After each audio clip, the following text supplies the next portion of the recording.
en breve, hasta que se sume más gente. Vamos a continuar con lo que queda de tabla periódica y vamos a comenzar con enlaces. ¿Bien? Espero que anden bien, que estén descansando una semana, que estén haciendo los ejercicios. Bien. En el teórico me dijeron que ya empezaron a ver la parte de enlaces. ¿Bien? Es decir, que están con la teoría de la repulsión de los pares de electrones de valencia, que era demasiada información. Seguramente se han visto hibridación, todo lo que era enlaces covalentes, geometría electrónica, geometría molecular. Bien, todo eso yo sé que es mucha información, así que no se preocupen, nosotros en el práctico lo vamos a ir desglosando un poquito más, con muchos ejemplos, como seguramente han visto también en la parte teórica. Y de enlaces yo siempre les tengo preparado como una especie de cuadro en donde yo les indico qué tienen que escribir cuando resuelvan el parcial o los ejercicios, para que se concentren en la información importante. Así que si el miércoles pasado terminaron con demasiada información en su cabeza, no se hagan problema, porque en el práctico lo vamos a reforzar mucho. Pero para ello, antes de llegar a todo eso de enlace químico, tenemos que terminar hoy con tabla periódica y comenzar con la primera parte de enlaces, que es Lewis y enlace iónico. Y enlace covalente lo vamos a dejar exclusivamente para mañana. De tabla periódica, ¿qué habíamos estado repasando? ¿Qué habíamos estado viendo? ¿Qué se animan a decirme de tabla periódica? ¿Qué es lo importante en tabla periódica? ¿Qué rige todo en la tabla periódica? Lo que vimos en tabla periódica fue lo siguiente: grupos y períodos. ¿Cómo hacía para identificar grupo y período de un determinado elemento químico en la tabla? ¿Cuál era la estrategia que teníamos para hacer eso?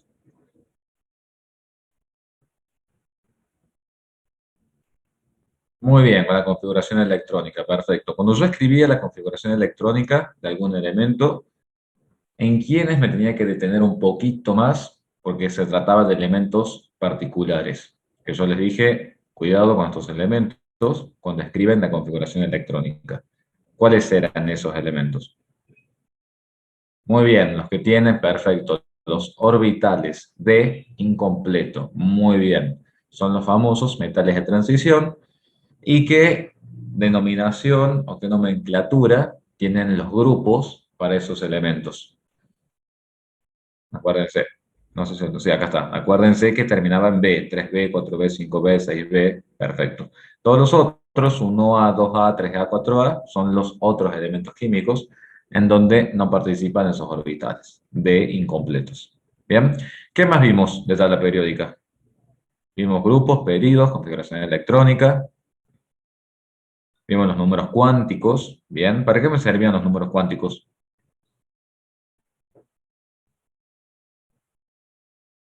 Niveles y subniveles, los orbitales, los suborbitales. Muy bien, es una respuesta, está perfecto. Muy bien, los números cuánticos me dan una idea de la ubicación más probable del electrón dentro del átomo, exactamente. Eran cuatro números cuánticos. ¿Cuál era el número cuántico que me da idea del subnivel?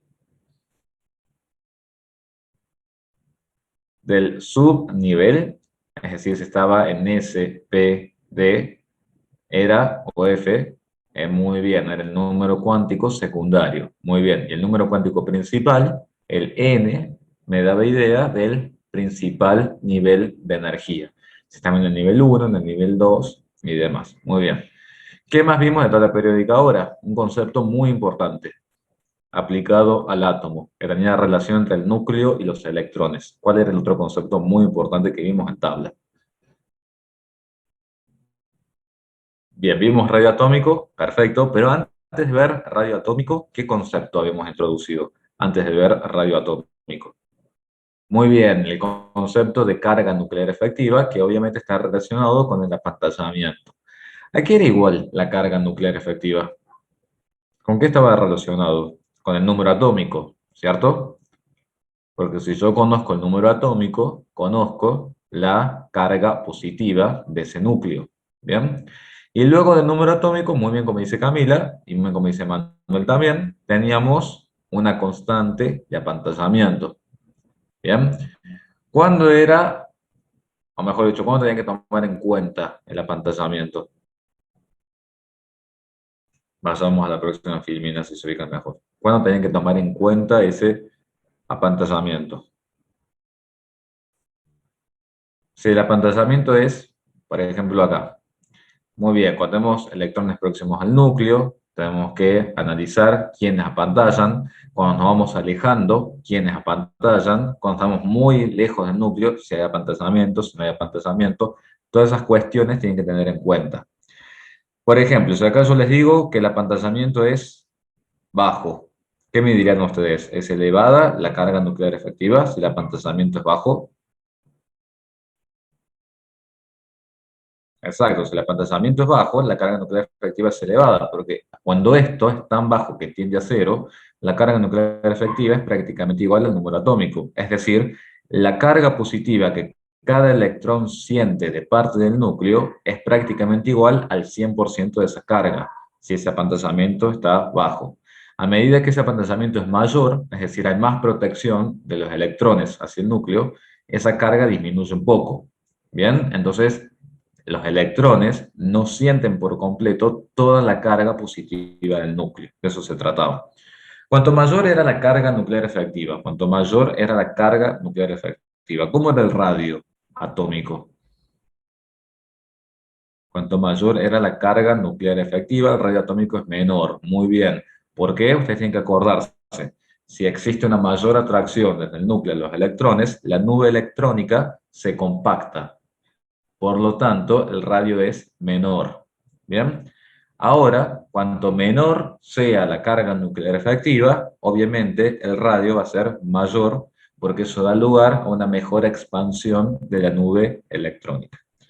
Eso era si queríamos explicar cómo variaba, por ejemplo, el radio atómico en un periodo. ¿Se acuerdan? En un periodo, acuérdense, todo lo basamos en función de la carga nuclear efectiva. Por eso, la regla mnemotécnica, que a mí me gustaría que la razonen, pero de todas formas no está mal acordársela, acuérdense que a medida que yo voy aumentando la carga nuclear efectiva, el radio atómico va disminuyendo. Por eso decimos que si la carga nuclear efectiva aumenta de izquierda a derecha, el radio atómico aumenta de derecha a izquierda, porque son inversamente proporcionales. Ahora, en un grupo, ¿cómo explicaba el tema del radio atómico? A medida que yo voy avanzando de grupo en un grupo, ¿cómo explicaba el tema del radio atómico? ¿Qué pasa si yo voy del litio al sodio, del sodio al potasio, del potasio al rubidio, del rubidio al cesio, del cesio al trancio? ¿Qué va pasando ahí? ¿Qué voy aumentando? Va a ir aumentando el radio. Perfecto. ¿Por qué va aumentando el radio? ¿Qué es la principal causa? Porque van aumentando los niveles de energía. Ustedes, si quieren, en su tabla periódica, lo pueden ir verificando. Por ejemplo, ¿cómo dice su tabla periódica la configuración electrónica para el sodio? ¿En qué termina? La configuración electrónica para el sodio. ¿Cómo termina? En 3s1. Muy bien. La del potasio, 4s1. Entonces, fíjense, incorporamos un nivel de energía por completo más. ¿Estamos? Eso obviamente impacta en un aumento de la nube o densidad electrónica. Por eso, el radio atómico indefectiblemente siempre va a ser mayor. ¿Estamos? Vamos a la energía de ionización, que era la otra variable que también habíamos estado trabajando. Si yo, por ejemplo, la analizaba en un periodo, ¿qué me pueden decir ustedes de la energía de ionización? ¿Cuándo ustedes siempre hagan este razonamiento? ¿Cuándo me va a costar más quitar un electrón de ese átomo en su estado gaseoso? ¿Cuándo me va a costar más? Muy bien, de izquierda a derecha, perfecto. ¿Y por qué me cuesta cada vez más desprender un electrón de ese átomo? ¿Cuándo me va a costar mucho eso? Muy bien, por ejemplo, en el caso del hidrógeno, obviamente pues, está muy próximo al núcleo, exacto. Cuando es mayor, es muy elevada la carga nuclear efectiva. Bien, cuanto mayor sea la carga nuclear efectiva, por eso les digo que todo se explica en función de esta variable, cuanto mayor sea la carga nuclear efectiva, ¿qué quiere decir? Que hay una mayor atracción de los protones del núcleo hacia los electrones externos, como existe una elevada atracción, a nosotros nos requiere demasiado requerimiento energético poder quitar esos electrones. Por eso es más elevada la energía de ionización, cuanto más elevada sea la carga nuclear efectiva. Por lo tanto, ¿cuál sería la única variable que varía en forma inversamente proporcional a la carga nuclear efectiva? ¿Cuál sería esa única variable? Muy bien, el radio atómico. Exactamente. El radio atómico es la única que varía en forma inversamente proporcional. ¿Qué ejercicios estuvimos haciendo? Ya lo estuvimos analizando. Con el litio, estuvimos analizándolo. Y estuvimos trabajando también con los radios para cationes y para aniones. ¿Qué pasaba cuando yo quería comparar, por ejemplo, el radio atómico de un anión en comparación con su átomo neutro? Exactamente, Brandon. Cesio y Francio tienen un elevado radio atómico, uno de los más grandes. Muy bien, a la otra pregunta que les hice. Exactamente, los aniones siempre tienen mayor radio que su átomo neutro porque estoy incorporando electrones, estoy aumentando el dominio de la nube electrónica. ¿Qué pasa con los cationes? Catión y átomo neutro. Muy bien, es menor, perfecto. ¿Qué pasa cuando comparaba entre especies del mismo tipo? Por ejemplo, dos cationes, como en este caso. ¿Qué tenían que analizar ustedes? Tenían que simplemente ver ahí un juego matemático. Siempre que ustedes quieran comparar, por ejemplo, entre dos cationes o dos aniones, o un anión o un catión, en lo que se tienen que fijar ustedes es qué carga positiva queda, porque pueden ser que los núcleos siempre permanecen constantes, más allá si se trata de un anión o un catión, la carga positiva queda intacta. Tienen que verificar si esa carga positiva alcanzará a cubrir la carga negativa que queda en las especies. Por ejemplo, en el catión férrico hay 26 cargas positivas para las 23 negativas. Y en el ferroso quedaron 26 positivas para 24 negativas. ¿En dónde piensan que habrá mayor atracción? ¿En dónde piensan que habrá mayor atracción? ¿En el férrico o en el ferroso?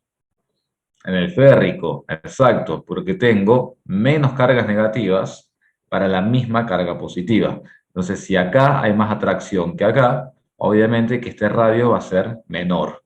¿Estamos? Y por eso el catión ferroso es mayor que el férrico. ¿Bien? ¿Alguna duda hasta acá?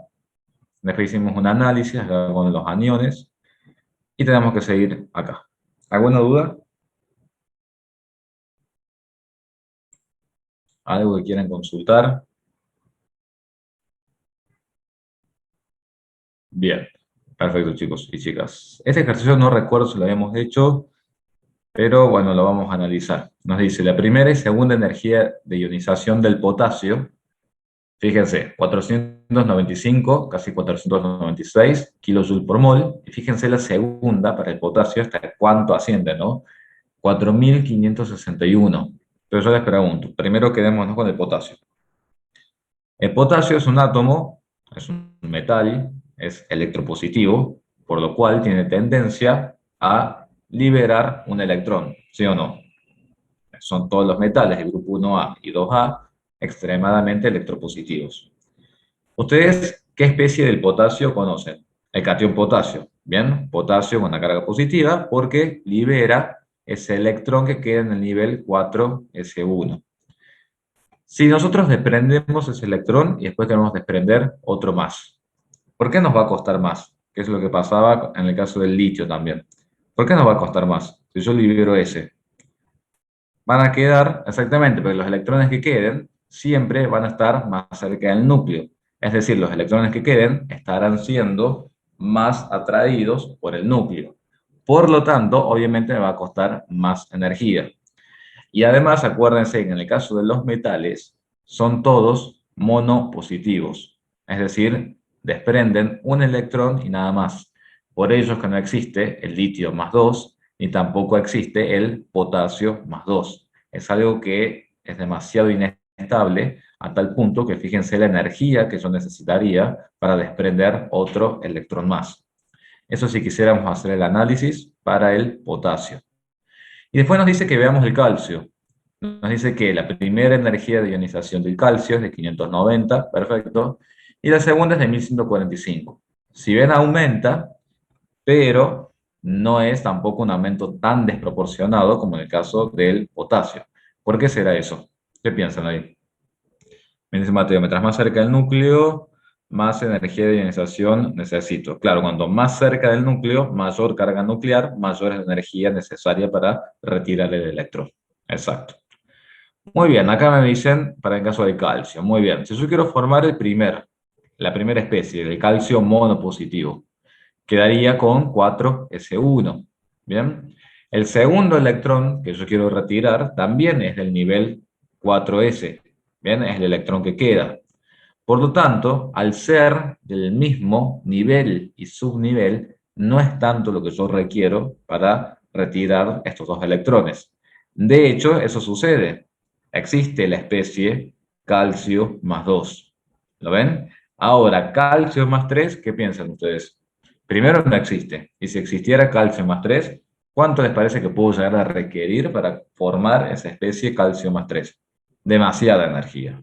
Bien, demasiada energía a tal punto que no existe. Lo mismo con el potasio más 2, el litio más 2, sodio más 2. Bien, me dice, ¿por qué no son la misma cantidad de energía para los electrones si están en el mismo nivel? Básicamente, vamos a poner un ejemplo. Vamos a ir donde estamos. Aquí quiero poner uno que tenía 4s2. Bien. Supongamos que, bueno, hagan de cuenta que no está ese y están esos dos electrones. Yo retiro uno, perfecto, lo puedo retirar.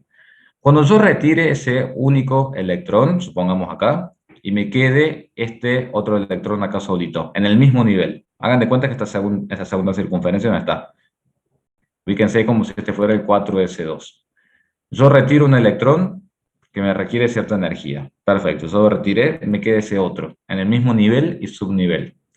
¿Qué piensan ustedes? Hay menos electrones ahora, ¿no? Hay menos electrones porque este se fue y queda ese. Ese electrón que queda, primero ya no va a tener la protección o apantallamiento que tenía con el otro electrón, ¿bien? Acuérdense que entre ellos se apantallan también, se protegen un poquito de la carga positiva. Y segundo, si hay menos electrones, ¿cómo queda la carga positiva en el núcleo? ¿Igual, mayor, menor? ¿Cómo queda la carga nuclear al retirar ese electrón? Muy bien, la carga positiva queda exactamente igual. Entonces, si tengo menos electrones para la misma carga positiva, ¿cómo les parece que va a ser la atracción de esa misma carga positiva para el único electrón que quedó acá? Va a ser mayor, ¿bien? Y por eso me va a requerir mayor energía retirar al segundo electrón, aunque los dos estén en el mismo nivel y subnivel, por el apantallamiento que ejerce uno sobre el otro, y básicamente porque al retirar electrones, retiro carga negativa, pero permanece constante la carga positiva, que atraerá con mayor fuerza a la carga negativa que va quedando. ¿Se entiende? Por eso, aunque estén en el mismo nivel y subnivel, tienen energías de ionización distintas, mayores, una de la otra. ¿Está claro? Perfecto, chicos. Muy bien.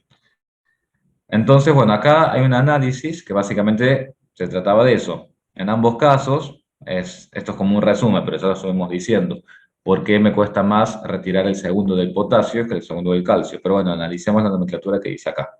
En ambos casos, la energía de ionización para el segundo electrón obviamente es mayor que para la del primer electrón. Bien, al disminuir el apantallamiento, que es lo que estuvimos hablando, aumenta la carga nuclear efectiva. Al aumentar la carga nuclear efectiva, aumenta la energía de ionización que yo necesito.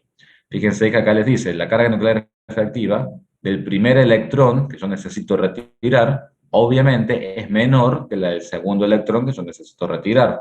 Eso lo habíamos charlado, ¿bien? ¿Por qué es menor la carga nuclear efectiva del primer electrón que tengo que retirar? ¿Por qué es menor la carga nuclear efectiva?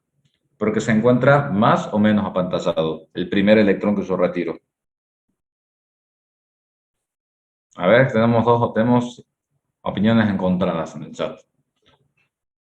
Tiene más apantallamiento, ¿bien? Al tener más apantallamiento, es menor la carga nuclear efectiva para el primer electrón. Cuando yo retiro ese primer electrón, el segundo electrón queda más fuertemente atraído por el núcleo. Entonces ahí al aumentar la carga nuclear efectiva, aumenta la energía de ionización. Para el potasio, ¿qué les dice? Para el potasio la diferencia entre lo mismo que les dije antes, entre la primera energía y la segunda, es considerable como aumenta desde la primera a la segunda. ¿Y por qué? Lo mismo que les dije, no es lo mismo retirar del 4S1 a retirar del 3P, que es lo que va a quedar cuando yo retire este 4S1. En cambio, ¿qué pasa en el, bueno, lo mismo que estamos diciendo, en el potasio, entre el potasio y el calcio? ¿Dónde están ubicados el calcio y el potasio en la tabla periódica?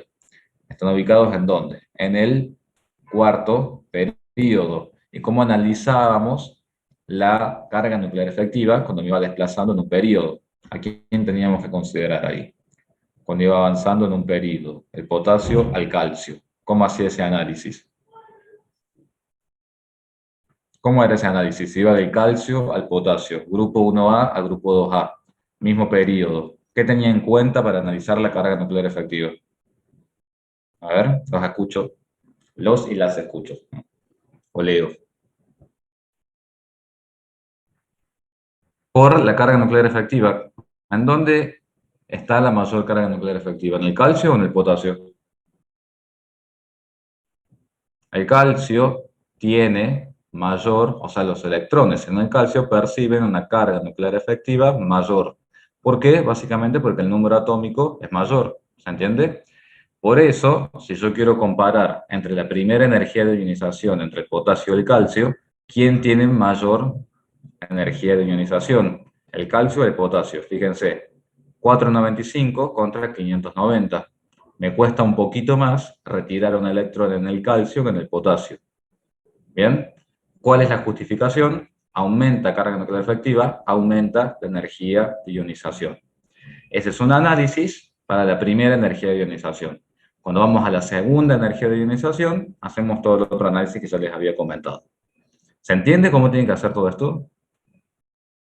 Quiero que lo razonen siempre, ¿bien? Quiero que siempre lo vayan razonando y proponiendo cosas. Si ustedes hacen alguna propuesta o no les convence del todo, me la preguntan y lo charlamos entre todos. Pero que en estas cuestiones de química no es que nadie tiene la razón absoluta. Uno siempre tiene que proponer cosas y se debate. ¿Bien? Bueno, entonces ya hablamos de radio y hablamos de energía de ionización. ¿Quién nos dice? Desde cada requerimiento energético presumimos que el calcio, que el catión no existe. Cuando vos tengas requerimientos de 5000 para arriba, eso es una cantidad enorme de energía. Por lo tanto, es tan enorme esa cantidad de energía que esa especie no es termodinámicamente estable. Por eso vos no podés hablar de calcio más 3, por ejemplo, de potasio más 3, porque no tiene sentido formar una especie que no sea estable y mucho menos suministrándole tanta energía. Por eso tenés los metales del grupo 1A, que son monopositivos, los del 2A, que son bipositivos, es decir, que puedes tener calcio más 2, fíjense en la tabla periódica. Acá sí puedes tener calcio más 2, magnesio más 2, bario más 2, berilio. Acá sí existe. Acá únicamente son todos monopositivos. Acá cuando te vas al grupo 3A, también existe boro más 3, aluminio más 3. Si vos quisieras formar un aluminio más 4, que sí existe de hecho, porque el aluminio más 4 existe, pero es mayor al requerimiento energético. Cuando es tan elevado, hasta el punto de 5000, ahí ya puedes decir, bueno, a lo mejor esa especie no es estable. Y si las de transición son cationes de carga positiva variable. Sí, exacto. El clásico ejemplo es hierro. O puedes tener hierro más 2 o hierro más 3. Ahí es variable. Tendrás que vos analizar quién tiene mayor carga nuclear efectiva. Por ejemplo, si hierro más 2 o hierro más 3. Que es una interesante pregunta. ¿Se animan a responderla? Tengo hierro más 2 y hierro más 3. Hierro más 2 y hierro más 3. ¿Quién tiene, o mejor dicho, los electrones de qué especie perciben la mayor carga nuclear efectiva? La mayor carga nuclear efectiva. Muy bien, el hierro más 3. Perfecto. En el caso del hierro más 3 hay mayor carga nuclear efectiva. Entonces, ¿en cuál de los dos cationes me costará más desprender un electrón? ¿En el hierro más 2 o en el hierro más 3? En el hierro más 3. Por lo tanto, energía de ionización es mayor para el hierro más 3 en comparación al hierro más 2. Pero ¿qué pasa con el radio? El radio es mayor para el hierro más 2 que el hierro más 3. ¿Me siguen? Muy bien. Entonces, hablamos de radio atómico, radio iónico, energía de ionización, carga nuclear efectiva. Vamos a analizar, fíjense ahora, otro ejemplo para la carga nuclear efectiva y para la energía de ionización. Dice, se determinaron los valores sucesivos de energía de ionización en kilojoule por mol para un átomo. Nos preguntan de qué átomo se trata. Tenemos la energía de ionización 1, 801 kilojoule. 2 aumenta, obviamente, hasta 2427. Luego aumenta hasta 3660. Después fíjense el salto que pega desde 3660 hasta 25.026 kilojoules por mol. Y después, desde 25.026, asciende a 32.827. Es decir, que en total, ¿cuántos electrones se desprendió? Se intentó desprender de este átomo. 5 electrones. ¿Bien? 5 electrones fue lo que se intentó desprender. Nos dicen, los átomos sugeridos son berilio, carbono, litio, boro o nitrógeno. Y nos dicen que los valores de energía de ionización nos preguntan si corresponden a la pérdida de electrones de valencia o a todos los electrones de un átomo. Me dicen, o todos los electrones, bueno, como que pueden separar a todos los electrones de un átomo. Bien. Entonces, tenemos opciones acá. Como acá nos dicen que esas 5 energías de ionización pueden estar asociadas a los 5 electrones totales para un átomo, para los electrones de valencia o a todos los electrones del átomo, lo que nos convendría, en este caso, sería trabajar con elementos que tengan al menos 5 electrones en total. Por eso, si ustedes se fijan, acá podríamos descartar al litio, al berilio y el carbono. ¿Cómo será? A ver, ¿alguien se anima a escribir la configuración electrónica del litio para que vean de lo que estamos hablando? Escriban la configuración electrónica del litio y analicemos. 1s2, 2s1. ¿Cuántos electrones tiene en total el litio para ubicar ahí? Muy bien, tiene 3. Entonces, obviamente lo podemos ir descartando. Para el berilio, ¿cómo sería? 1s2, 2s2. Perfecto. Es decir que también, vamos a la tabla periódica, también lo puedo ir descartando. Boro, ¿hasta dónde llegaba el boro? 1s2, 2s2 y 2p1. Bien. ¿Puedo decir que a lo mejor puedo descartar el boro? ¿Qué piensan ustedes? ¿Puedo decir que puedo descartar el boro? ¿Cuántos tiene en total el boro? 1s2, 2s2, 2p1. Tiene 5 electrones. Es decir que a lo mejor lo podría considerar. ¿Bien? Analicemos el caso del boro. Analicemos primero el caso del boro, porque tiene 5 electrones, a ver qué sucede. 1s2, 2s2, 2p1. Muy bien. ¿Cuál sería el primer electrón que yo debería desprender de ese átomo de boro? ¿Cuál sería el primero que yo debería desprender? Muy bien, el de 2p1, supongamos. Es decir, supongamos que tiene una energía de ionización de 801 kJ por mol. Perfecto. Supongamos que desprendo el del 2p1. ¿Quién me queda ahora? Me queda el de 2s2. Tengo que empezar a sacar los electrones de acá. ¿Aumenta la energía de ionización desde uno a otro? Debería aumentar, ¿bien? Porque aumenta la carga nuclear efectiva. Si yo saco uno y después tengo que sacar el otro, los dos están en el mismo nivel, ¿sí o no? Por lo tanto, no puede ser muy desmedida la diferencia. Obviamente sabemos, asociado a la pregunta que me había hecho Manuel antes, sabemos que al desprender un electrón del nivel 2s2, el electrón que queda me va a requerir más energía. Eso lo sabemos, por el tema también del apantallamiento. Pero nunca puede ser, por ejemplo, para el 2s2, que para un electrón sea 500 y para el otro sea 30.000. A eso me refiero, ¿bien? Para que tengan ese criterio. Sabemos que uno va a ser mayor al otro, eso sí, pero no pueden ser tan distintos en magnitud. Si lo comparamos, vemos que la energía de ionización 2 es de 2427 y la energía de ionización 3 es de 3660. Es decir, están en el rango. ¿Bien? No es que acá tenemos 2000 y acá tenemos, no sé, 15.000. ¿Se entiende? Estamos en el rango de energías similares. Por eso podemos llegar a decir que ambos electrones, esas dos especies, corresponden a los dos electrones del nivel 2s. ¿Me van siguiendo? Y el rango no hay un criterio definido. Lamentablemente es una cuestión de criterio. Si yo tengo 2000 y me voy a 15000 y hay una diferencia considerable. Ahora si tengo 2000 y me voy a 4000, está en el rango, pero no hay un criterio establecido. Lamentablemente es una suposición que después la tendríamos que comparar con la otra suposición. Es decir, si lo podemos revisar o corroborar con los otros electrones. Por ejemplo, acá, supongamos que hasta ahora aceptamos que es el boro, porque tenemos una energía de ionización, 2 y 3. Menor, mayor, pero similares. ¿A quién debería empezar a desprender ahora? Los electrones del 1s2, ¿sí o no? Cada vez más cerca del núcleo. Por lo tanto, ¿aumenta o no aumenta la energía de ionización? Sí. ¿Puede aumentar considerablemente desde el 2s hasta el 1s? ¿Puede aumentar considerablemente? Sí, porque estoy pasando a otro nivel distinto y estoy pasando a un nivel muy próximo al núcleo, porque es el nivel 1.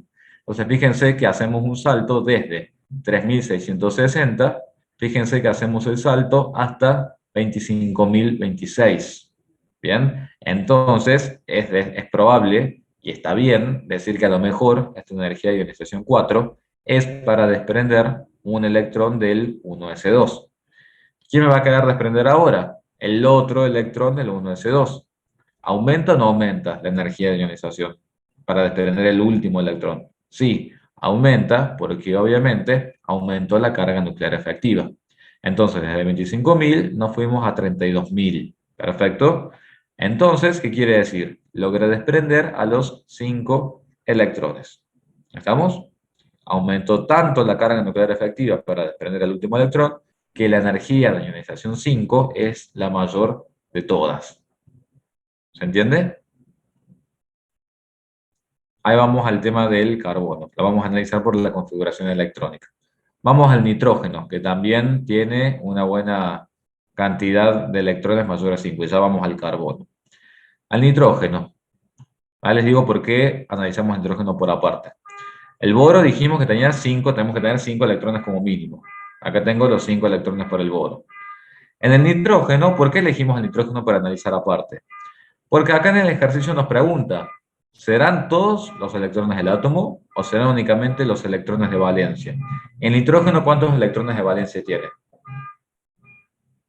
El nitrógeno tiene 5 electrones de valencia. Bueno, veamos a lo mejor si esas 5 energías no corresponden en realidad a los 5 electrones de valencia. ¿Cuál sería el primer electrón que tengo que arrancar de los electrones de valencia del nitrógeno? Alguno en el 2p3. ¿Bien? Supongamos que está bien, aceptamos que es 801. ¿Cuál es el próximo electrón que tengo que quitar del nitrógeno, del 2p3? Muy bien, el que queda es el de el segundo electrón y después el primer electrón, pero todo en el nivel 2p. ¿Bien? ¿Deberían ser similares las energías entre uno y otro, entre el subnivel 3 y el subnivel 2? Sí, deberían ser similares, y sin embargo nosotros vemos que aumenta considerablemente. Va desde 801 hasta 2000. Por lo tanto, nosotros podemos decir estas energías no corresponden a los electrones de valencia del nitrógeno. Exactamente, cuando cambia de nivel, Mateo. Cuando cambia de nivel 2 a nivel 1, eso es nivel. El subnivel es el orbital, S o P. ¿Bien? Cuando cambia de nivel, sí aumenta considerablemente.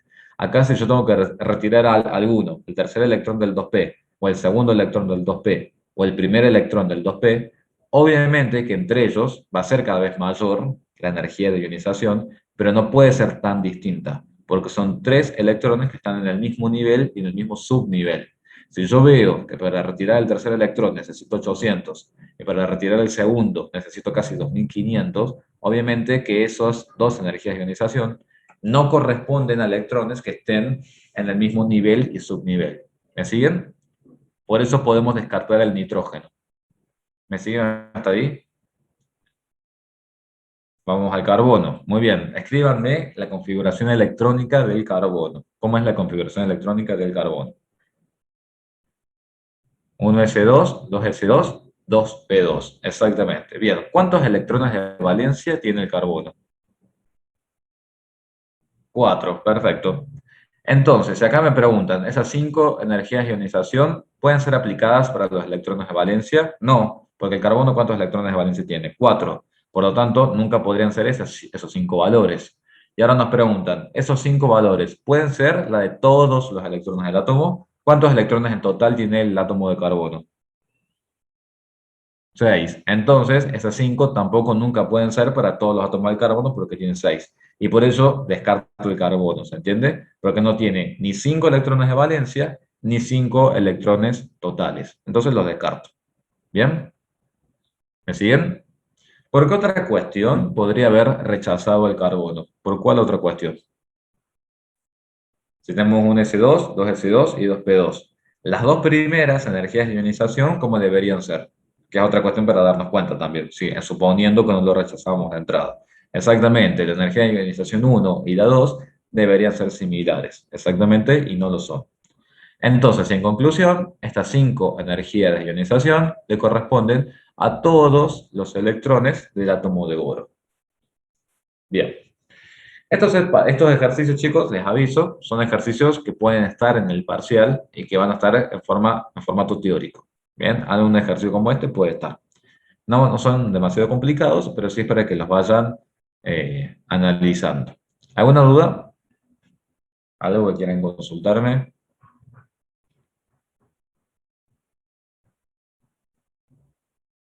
Dice, ¿por qué de energía nacional 4 a 5 no es considerable? Porque vamos de 25.000 a 32.000. No vamos de 25.000 a 70.000. Bien, no, como les digo, no hay un criterio definido, ni una ley, ni un dogma, simplemente se trata de una cuestión de criterio o de sentido común. Por ejemplo, yo no voy de 2.000 a 12.000. Ahí sí hay bastante diferencia. Acá yo no voy de 25.000 a 90.000. A eso me refiero a diferencia considerable. Que yo vaya de 25 a 32 no es tanto el salto. Que yo vaya de 2.400 a 3.600 no es tanto el salto. Me dice, pero ¿cómo de 801 a 2000 es considerable? Porque fíjate que estoy avanzando desde 800 hasta 1000, hasta 2000, hasta 2500. No es lo mismo que ir de 2400 a 3600. No estamos en la misma magnitud. A eso me refiero. No estamos en la misma magnitud si lo quieres ver en valor absoluto. No es lo mismo ir de 800 hasta 2000 que ir de 2400 a 3600. Estamos en la unidad, decena, centena, estamos en el rango de los miles, si lo quieres ver por ese lado. De los miles con una unidad. 2.500, 3.600. 25.000, 32.000. Estamos en las mismas magnitudes. La misma cantidad de cifras, si lo quieren ver por ese lado. Sí, podríamos llegar a decir proporción de crecimiento, sí, es aceptable. Pero como les digo, no hay un criterio único. ¿Estamos? No hay una ley, un dogma que diga si son 4 decimales, estamos hablando de algo considerable, si son 5 decimales, estamos hablando de algo considerable. No, es algo lamentablemente que es criterio y sentido común de cada uno y que, tal como dice alguien acá en el chat, que no me sale el nombre, tal cual, chicos, como dicen ustedes, lo que ustedes propongan como sentido común o como criterio, lo tienen que verificar con los otros criterios o sentido común que tomen. ¿A qué me refiero con esto? Si ustedes dicen que de la 2 a la 3 el salto no es tan considerable, porque voy en la misma cantidad de cifras, ese mismo criterio que ustedes tomen acá, lo pueden tomar luego para de ir de 4 a 5. Misma cantidad de cifras, misma cantidad de cifras. A eso me refiero. Sentido común que tomen acá, sentido común que tomen acá. Un poquito de criterio. ¿Bien? De eso se trata. Pero no hay nada escrito. Este ejercicio es más teórico que práctico. Sí, ese ejercicio toda esta primera parte es teórica. De práctico, lo que va a ir, o sea, en cuanto a cálculo propiamente dicho, es en la ecuación de Planck. El resto, chicos y chicas, todos teóricos. Es más, enlaces es un tema teórico. Lo damos en el práctico entre comillas, porque les damos más ejemplos para que analicen, pero no son ejercicios numéricos. Son todos ejercicios para que razonen. Mi Yana sería cuando más el doble de la primera energía, es otro criterio válido, Yana, exacto, no está escrito en ningún lado, no lo van a encontrar así en ningún libro, y nadie les va a decir que eso es así, ciertamente, pero es un criterio válido. Es un criterio válido. Si ustedes ven, que, no sé, que estamos, supongamos, energía de ionización 1, 800, ¿bien? Energía de ionización 2, vamos a hacer este ejemplo. 1, 800. 2, 1000. 3, 7000. ¿Qué me dirían de la primera y la segunda y la tercera? ¿En dónde ven ahí un criterio de energías parecidas? Primera, segunda y tercera. Dije 8.000 y 7.000. ¿A quién pondrían juntos a la par? Del uno y al 2, exactamente. ¿Ven el criterio que tienen que tener en cuenta? A la tercera se la dejan aparte. ¿Se entiende? Entonces tienen 8.000 y 7.000. 8.000, bueno, perfecto. Voy de 8.000. Veo si puede ser que esos dos estén en el mismo nivel. Perfecto. Voy al tercero. Se va a 7.000. No, no está usando el mismo criterio que ni del 2.000 ni del 800.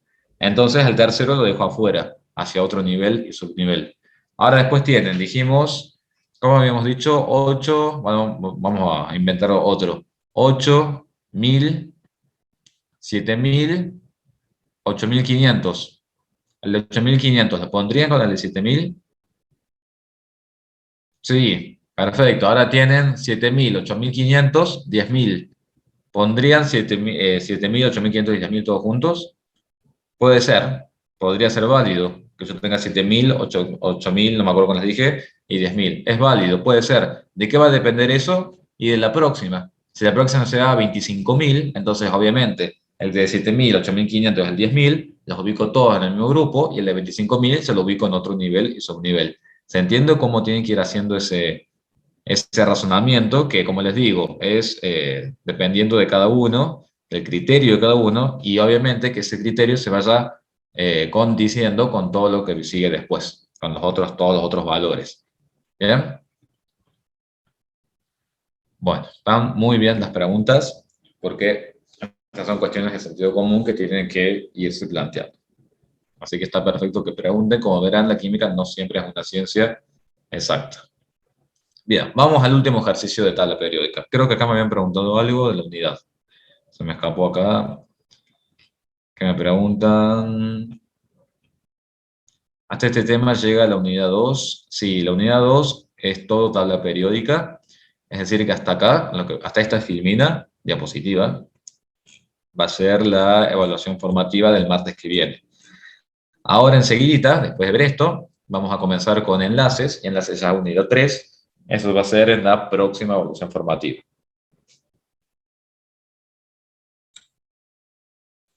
Bien, tenemos enlace químico. Hoy vamos a llegar hasta Lewis. Bien, entonces sí, vemos este ejercicio y con esto cerramos la unidad 2. Y hacemos un cierre, les digo un par de cosas y hasta acá tienen que estudiar para el martes que viene.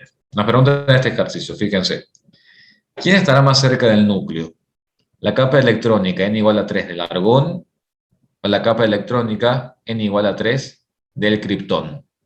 Bien, entonces, si yo escribo las configuraciones electrónicas de ambos elementos, tengo argón hasta acá y criptón tengo hasta acá. Nos pregunta, ¿quién va a estar más cerca del núcleo? Ese concepto de quién va a estar más cerca, ustedes lo pueden ver también como un concepto de decirles quién estará más atraído por el núcleo. ¿Bien? Eso de quién está más cerca, en realidad es a quién atrae más el núcleo.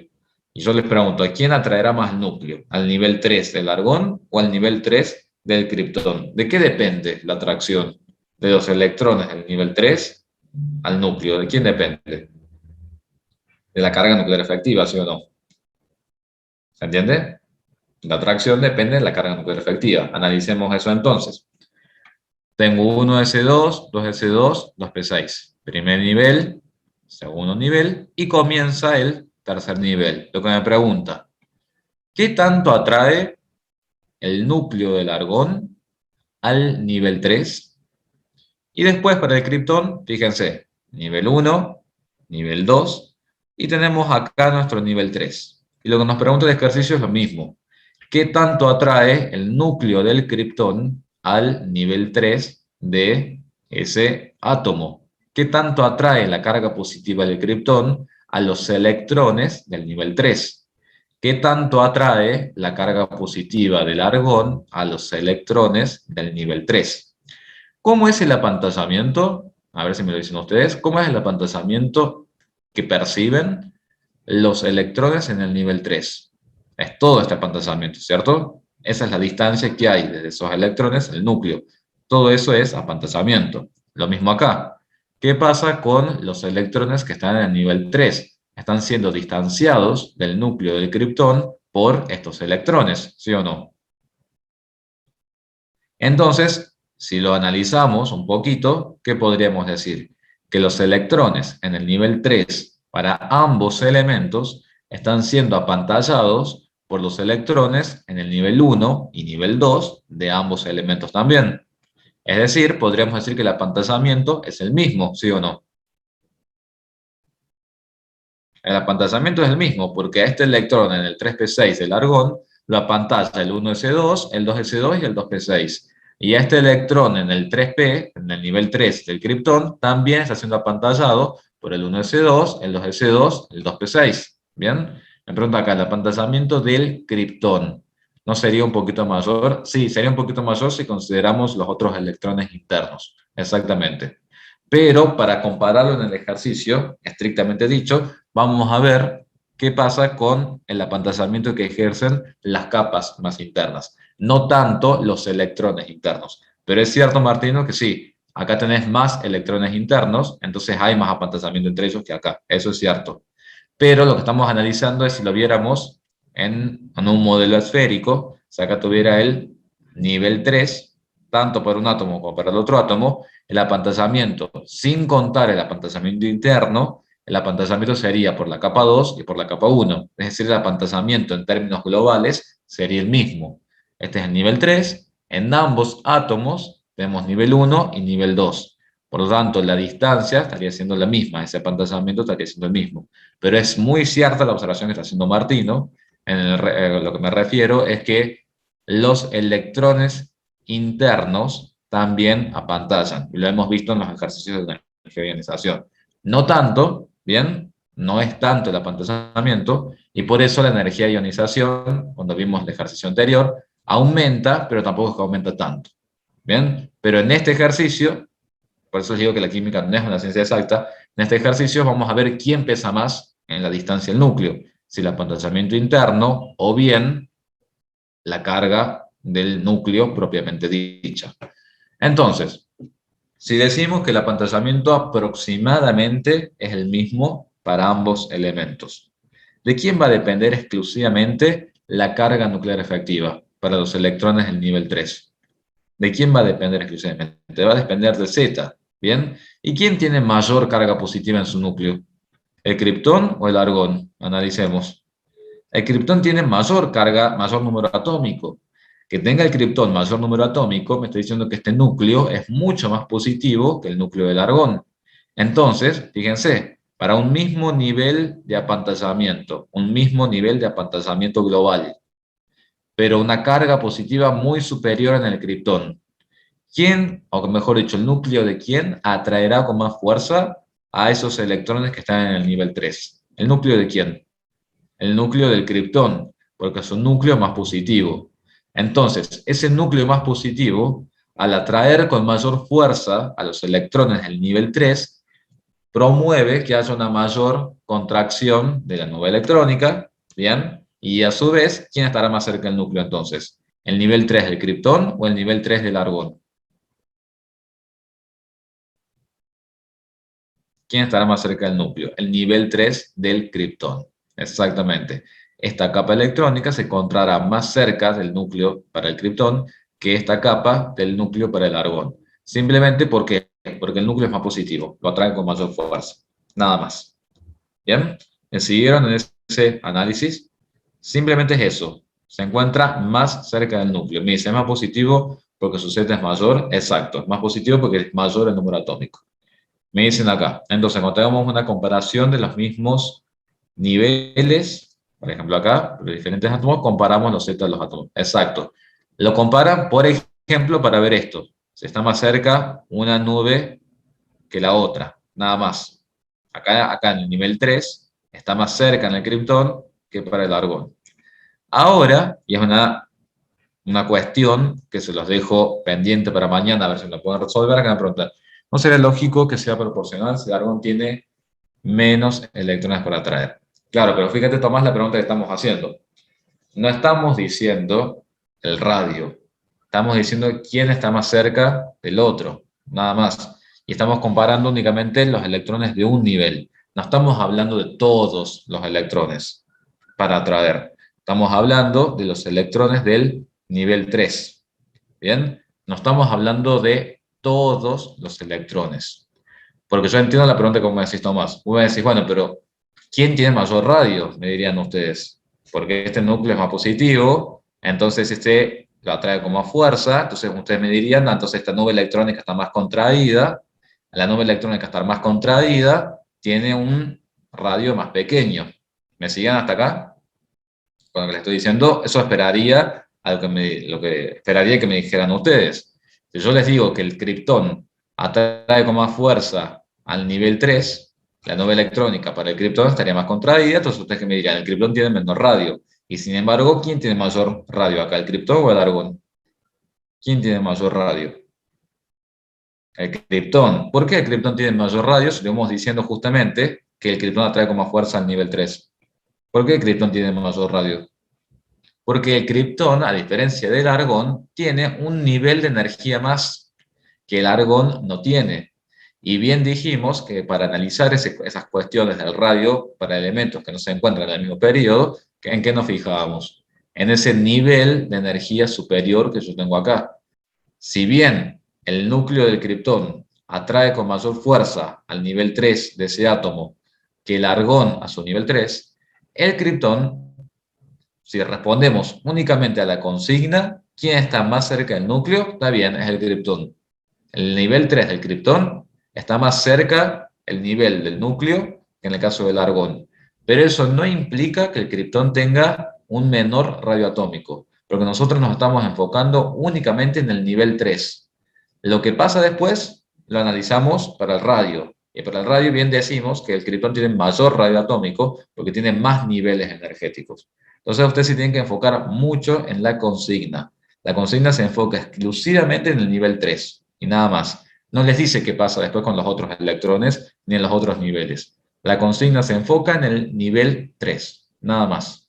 ¿Se entiende? Entonces, si ustedes se enfocan en el nivel 3, dicen, bueno, el apantallamiento es el mismo para ambos átomos, pero el criptón tiene más carga positiva. Entonces, hasta el nivel 3 se encuentra más atraído por el átomo del criptón que el nivel 3 se encuentra menos atraído por el núcleo del argón. ¿Está claro? Por eso les digo que es un ejercicio capcioso este. Cuidado con lo que les pregunta. Bien, no les está hablando del radio atómico. Les está hablando únicamente de atracción de un nivel en particular. Y nada más. ¿Me siguieron con eso? Bien, yo sé que son ejercicios un poquitín capciosos, pero bueno, lamentablemente hay que plantearlos. No nos queda más opción que plantearlos y analizarlos y ver todas las variantes. Bien, acá los tenemos, argón y criptón. Bien, ¿por qué dijimos entonces que el radio atómico es mayor para el criptón que para el argón? ¿Cuál sería el justificativo de que el radio atómico sea mayor acá que acá? Muy bien, porque tienen más niveles de energía. Perfecto. Ahora, ¿por qué el nivel 3 de criptón estaba más cerca del núcleo del criptón que el nivel 3 del argón que el núcleo del argón? A lo mejor viendo en la tabla se dan cuenta. Muy bien, porque exactamente tienen un mayor número atómico y agréguenle, cuando escriban la respuesta en el parcial, tienen un mayor número atómico, coma, considerando el mismo nivel de apantallamiento para ese nivel. ¿Estamos? Y ahí quedaría cerrada la cuestión. Entonces, ese ejercicio yo se los planteé, se los traje, para que vean bien qué es lo que les pregunta el ejercicio. Bien, hasta acá llegamos con la unidad 2. Hasta acá llegamos con la unidad 2. ¿Qué van a tener ustedes en la evaluación formativa del martes que viene? Van a tener ejercicios de Planck, energía, frecuencia, longitud de onda. Puede haber preguntas sobre los modelos atómicos, que tengan una idea de los aportes, ventajas y contradicciones de cada modelo atómico. Van a tener, por supuesto, ejercicios de números cuánticos y van a tener ejercicios de tabla periódica en cuanto a identificar grupo, identificar periodo, analizar variación de energía de ionización, de radio atómico, de radio iónico, carga nuclear efectiva y demás. Van a hacer dos ejercicios también, dos ejercicios de 15 minutos cada uno, Acuérdense que los cuestionarios no son de navegación libre, les aclaro, porque hemos tenido casos de gente que no siguió de largo las preguntas, y bueno, acuérdense que se considera casi como un cuestionario no resuelto, entonces sean atentos con las condiciones del cuestionario. Son cuestionarios de navegación secuencial. Bien, entonces bueno, mañana si quieren, antes de cerrar la clase de mañana, me dicen y si han estudiado estos temas, mañana me consultan. ¿Estamos? Los ejercicios de la unidad 2. Lo que vamos a hacer ahora, en la hora de clases que nos queda, es comenzar con enlace químico. Vamos a comenzar con enlace químico. Estamos acá. Vamos a comenzar con enlace químico y me gustaría que tratemos de llegar hasta, en la medida de lo posible, porque en enlace también hay muchas cosas para ver, terminar Lewis. Pero bueno, eso lo vamos a ir viendo a medida que vamos avanzando. Por eso estamos más que bien con todos los tiempos, pero no se dejen estar con la resolución de los ejercicios. Bueno, hasta acá, si ustedes se fijan, lo único que hicimos fue analizar los átomos, pero por separado. Veíamos sodio, por ejemplo, veíamos su configuración electrónica, veíamos sus electrones, veíamos sus números cuánticos, veíamos sus propiedades. Perfecto. Pero nunca analizamos hasta acá, hasta ahora, qué pasa con ese átomo de sodio si quiere unir a otro átomo para dar lugar a una nueva formación, ya sea compuesto, molécula o lo que sea. ¿Quién rige o manda toda esta cuestión de un átomo cuando se une a otro átomo? Los enlaces químicos. ¿Por qué se forman los enlaces químicos? Siempre un átomo se asocia a otro átomo para adquirir una nueva configuración que le requiera menor energía, es decir, una mayor estabilidad. Cuanto más energía yo requiera para algo, en química, redunda en algo más inestable termodinámicamente. Por eso es que cuando veíamos los ejercicios de los cationes, de los aniones, si algo demanda mucha energía para poder formarse, es algo extremadamente inestable. Entonces, si bien los elementos químicos son estables por sí, ya sea en forma monoatómica o biatómica, los elementos se unen a otros átomos, los átomos se unen a otros átomos, para formar nuevas especies, que pueden ser moléculas, o pueden ser compuestos, o pueden ser redes moleculares, para adquirir nuevas configuraciones de menor energía. ¿Bien? ¿Cómo se van a unir los elementos entre sí? Y va a depender mucho de sus propiedades. Y fundamentalmente va a depender de la electronegatividad. Ustedes pueden leer la electronegatividad de una especie en su tabla periódica. ¿Bien? Cuando existe mucha diferencia de electronegatividad, ustedes lo tienen tabulado en su tabla periódica, cuando existe una considerable diferencia, esa energía de electronegatividad, decimos que es tal esa diferencia que los electrones de un átomo prácticamente son cedidos por completo al otro átomo, formándose cationes y aniones. Ese enlace es el famoso enlace iónico. Cuando un átomo cede por completo sus electrones al otro átomo, el enlace es iónico. ¿Cuándo sucede eso? Cuando existe mucha diferencia de electronegatividad entre los dos átomos. Hay un criterio, para no quedarnos en lo arbitrario de que es mucho o que es poco, hay un criterio. No sé en el teórico qué criterio vieron. Si esa diferencia tiene que ser mayor a 1,7 o mayor a 2, a 1,5, algunos libros dicen también. Yo se las voy a enseñar cómo desempatar. Bien, 1,7 vieron el criterio en el teórico. Bien, el criterio universal entonces lo vamos a tomar con la parte teórica. El criterio universal es decir que si la diferencia de electronegatividad es mayor a 1,7, los electrones de un átomo prácticamente son cedidos al otro átomo y se forma un enlace iónico entre ellos. ¿Por qué se llamará enlace iónico? ¿Por qué se llama enlace iónico? Porque se terminan formando, una vez que ya se dio todo el proceso de enlace, se terminan formando iones. Por un lado, el átomo que se dio sus electrones queda convertido en cation, y el átomo que recibió sus electrones queda convertido en anión. ¿Estamos? Quedan dos especies iónicas, formando una red, una estructura tridimensional. Por eso decimos que los compuestos que resultan de los enlaces iónicos no se llaman moléculas, ¿bien? Son compuestos químicos, eléctricamente neutros y dispuestos en una red. Ya lo vamos a ver en más detalle cuando pasamos exclusivamente al enlace iónico. En el enlace covalente, también los átomos tienen diferencia de electronegatividad. ¿Estamos? Pero no es tal, a tal punto de que un átomo ceda sus electrones al otro átomo, sino por lo contrario, los electrones son compartidos entre ambos átomos. Ya lo vamos a ver mejor cuando vayamos al enlace covalente, pero el hecho de que se compartan los electrones no quiere decir tampoco que estén siempre en el mismo lugar. El hecho de que tengan diferencia de electronegatividad los átomos quiere decir que los electrones van a estar más tiempo cerca del átomo con mayor electronegatividad. ¿Por qué? Porque tiene tendencia a atraerlo con mayor fuerza. ¿Estamos? Entonces, en un enlace covalente, no es que uno le da los electrones al otro, acá nadie se convierte ni en cation ni en anión, simplemente se comparten los electrones, los cuales están más tiempo cerca del átomo más electronegativo. ¿Bien? Y por último nos queda el enlace metálico, que es el más sencillo de todos.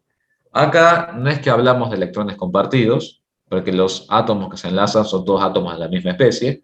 Por ejemplo, en una plancha metálica de hierro, ahí tenemos un enlace metálico, tenemos núcleos de hierro que se enlazan unos con los otros, y acá lo que vamos a encontrar en el enlace metálico son todos núcleos positivos, por ejemplo, del átomo de hierro, y alrededor de esos núcleos positivos de hierro encontramos electrones dando vuelta, a tal punto que los podemos llamar como la teoría del mar de electrones. Hay electrones dando vuelta todo el tiempo en esa superficie. Y por eso decimos que los metales son muy buenos conductores de la electricidad. ¿Bien? Porque siempre va a haber electrones en movimiento. Nube electrónica, sí, lo podemos llamar como una nube electrónica, exactamente. Una nube electrónica en donde solamente tenemos electrones alrededor de los núcleos positivos. Todo esto que yo les estoy diciendo, estoy seguro que ya lo han visto en la parte teórica con mejores gráficos, dibujos y demás. Lo que yo estoy haciendo ahora es un resumen de los distintos tipos de enlaces antes de irnos a analizar exclusivamente cómo diferenciar entre un enlace y el otro enlace.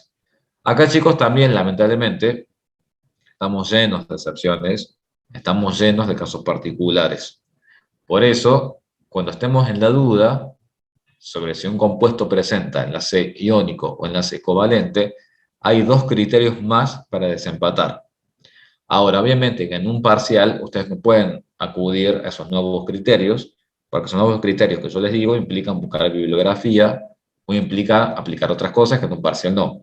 Es decir, que en el parcial, resumiendo, ustedes se tienen que enfocar únicamente en la diferencia de electronegatividad entre los átomos. Ahora, en su vida laboral o académica, mire que vayan haciendo las pasantías, cuando estén en duda, lo que tienen que hacer es buscar más información en las fichas de seguridad que les permita desempatar si el enlace es iónico o es covalente. Ahora vamos a empezar a ver algunos ejemplos. Pero bueno, mientras tanto, ¿alguna duda con los tipos de enlace que existen entre los átomos?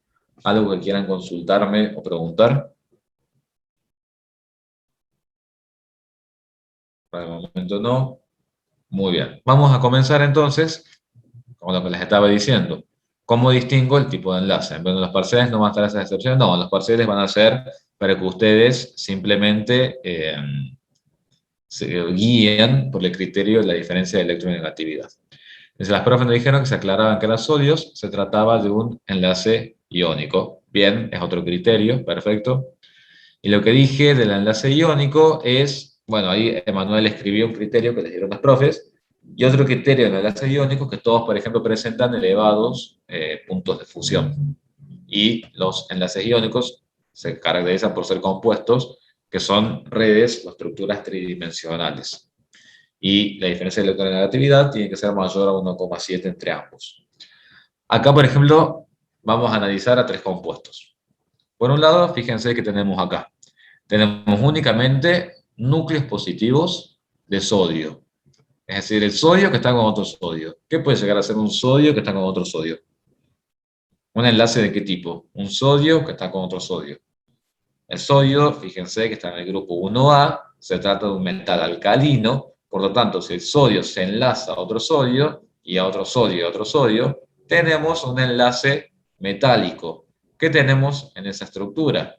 Núcleos positivos, y fíjense que son todos sodios positivos.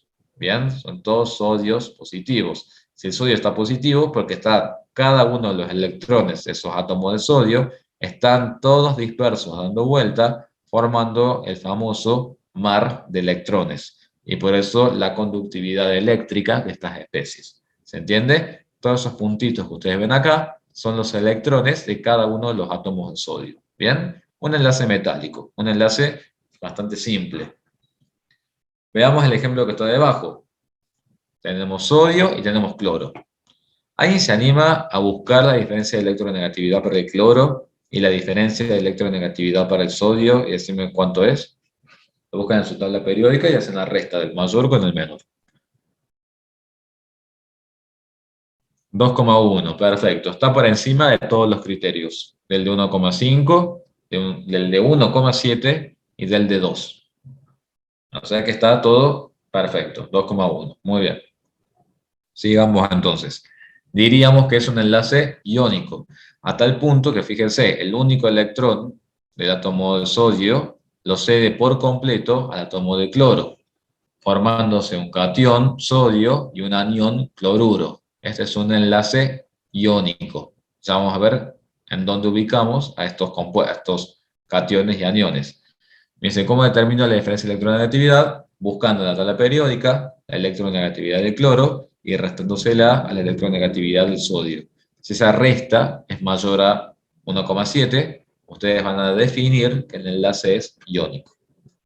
Por ejemplo, acá, ¿cómo dijimos que era el cloro gaseoso? ¿Cómo dijimos que era el cloro gaseoso si lo querían escribir a su fórmula química? Un mol de cloro gaseoso, ¿cómo lo escriben? Cloro 2, perfecto. ¿Qué es ese cloro 2? Es un átomo de cloro enlazado a ese otro átomo de cloro. ¿Cuál sería la diferencia de electronegatividad acá? Cero, muy bien, porque se trata de la unión de especies del mismo tipo. Obviamente que no es un enlace metálico porque el cloro es un no metal, entonces como la diferencia de electronegatividad es nula, tenemos un enlace covalente. ¿Qué es un enlace covalente? El electrón acá del cloro se comparte con el electrón del otro átomo del cloro. ¿Hasta qué punto se comparten esos electrones? Hasta que ambos quedan con 8 electrones. Entonces, si ustedes se fijan, el electrón de valencia que está acá por el cloro se comparte con el otro electrón de valencia por el cloro, y fíjense que los dos electrones están siendo compartidos al mismo tiempo, tanto por un átomo como por el otro átomo. Acá sí, y acá sí con certeza se los puedo decir, estos dos electrones que conforman el simple enlace están al mismo tiempo tanto cerca de un átomo como del otro átomo. ¿Por qué será eso? Fíjense la simetría de esa nube electrónica. No hay ningún desplazamiento de la densidad electrónica. ¿Por qué les parece que es tan simétrica esa nube? ¿Por qué es tan simétrica esa nube? Muy bien, porque ambos átomos tienen la misma diferencia de electronegatividad, es decir, ninguno tira con mayor fuerza a los electrones hacia su lado, sino que los comparten realmente de un modo equitativo. Pasamos al ácido clorhídrico o al fluoruro de hidrógeno, dependiendo del estado de agregación en el que estemos. ¿Qué diferencia de electronegatividad encuentran ahí en el ácido clorhídrico, si lo hacen con su tabla periódica? Muy bien, 0,9. Es decir, se trataría de un enlace covalente también. Los electrones de valencia del hidrógeno y del cloro se comparten para formar ese enlace covalente. Sin embargo, fíjense cómo está la nube electrónica. ¿Bien? Entonces se veía la electronegatividad en la tabla. Eh, Está en un costado de cada casilla para cada elemento. Tenés la diferencia de electronegatividad. Y a su vez, creo que en tu tabla de abajo o arriba en algún lado te dice la información que puedes leer en cada casilla. Y en uno de esos números que figura es la electronegatividad. Y tienen dos lados, acuérdense, en la tabla periódica. En un lado tienen una información y en el otro lado tienen la otra información. ¿Lo pudieron ubicar? ¿Todos saben dónde está la diferencia de electronegatividad en la tabla? Muy bien, en la tabla Z, perfecto. Es importante que puedan ubicar esos datos. Bien, perfecto. Bueno, muy bien. ¿Cuál es la electronegatividad del cloro? ¿Cuál será la electronegatividad del cloro? 3. ¿Y la del hidrógeno? 2,1. Entonces, fíjense una cosa, los electrones del enlace van a estar más tiempo cerca del átomo más electronegativo. ¿Cuál es el átomo más electronegativo en ese enlace? El cloro. Entonces, fíjense que la nube electrónica, fíjense en el gráfico, la nube electrónica se encuentra levemente desplazada hacia el átomo de cloro. ¿Por qué? Porque si bien los electrones se comparten, están más tiempo cerca del cloro porque éste los atrae con más fuerza. Entonces, la nube electrónica se deforma un poquito y decimos que hay un desplazamiento de la densidad electrónica. ¿Bien? Es tal el desplazamiento de la densidad electrónica que se termina formando un vector con sentido, magnitud y dirección. ¿Bien? Es esta flechita que está acá. Es un vector. Ese vector es lo que nosotros vamos a denominar momento dipolar. ¿Estamos? Momento dipolar que surge siempre en todo enlace químico cuando los átomos involucrados tienen diferente electronegatividad. ¿Está claro? En la molécula de cloro gaseoso, ¿está ese momento dipolar? ¿Qué piensan ustedes? El momento dipolar neto. No, el momento dipolar neto es igual a cero. La molécula es apolar. ¿Bien? Y en el caso del iónico, qué me pueden llegar a decir? ¿Hablamos del momento dipolar en el enlace iónico? No, no hablamos del momento dipolar, porque acá no hablamos de densidad electrónica. Hablamos directamente de anión y de catión. Acá sí hablamos de densidad de carga negativa y densidad de carga positiva. ¿Estamos? Entonces, cuidado con ese concepto. Enlace iónico, anión y catión. Enlace covalente, densidad positiva, densidad negativa. Momento dipolar. Me dice, el momento dipolar se ve como la distancia entre el polo positivo y el polo negativo. Sí, exactamente, Juan. La densidad electrónica vos la podés, si la simbolizás, si, si vos quisieras, sin hacer tanto gráfico, con una flecha que partiría acá desde el hidrógeno hacia el cloro, que es el negativo.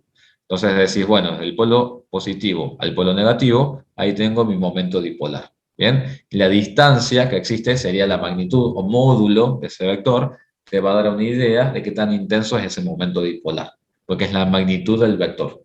Es una magnitud vectorial. ¿Bien? ¿Está claro? Estas cosas que les dije ahora son todas reglas para diferenciar qué tipo de enlace tenemos. Cuando estamos en la duda, porque no sabemos, además de, por ejemplo, ir a una ficha de seguridad y consultar ciertas propiedades como la temperatura de fusión, por ejemplo, existe otra alternativa. No sé si la vieron en el teórico, esa alternativa que está acá. Es el triangulito de Quetelar.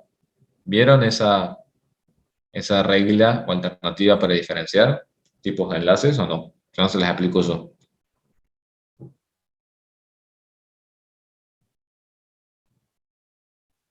¿No lo vieron? Perfecto. O sea, no les han nombrado nada del triángulo de Quetelar. Bueno, no hay problema, se las explico yo.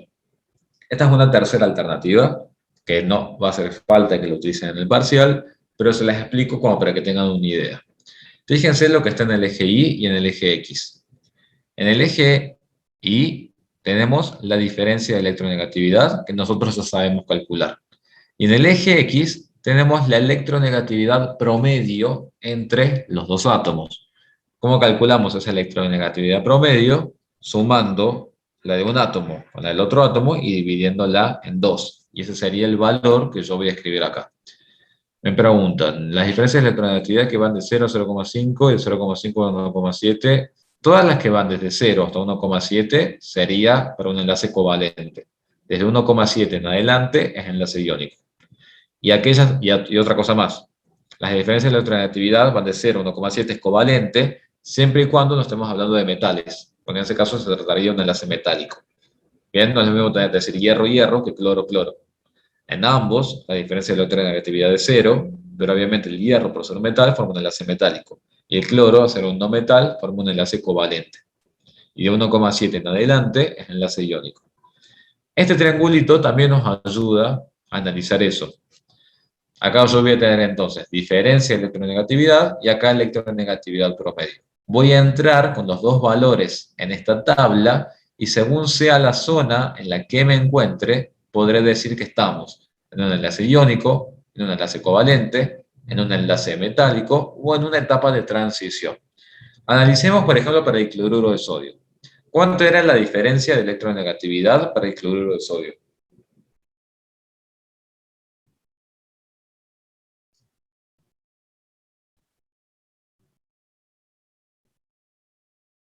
¿Cuál era la diferencia de electronegatividad? 2,1 o 0,9 para el cloruro de sodio. 2,1 tiene que ser, porque si no, no sería iónico. Bien.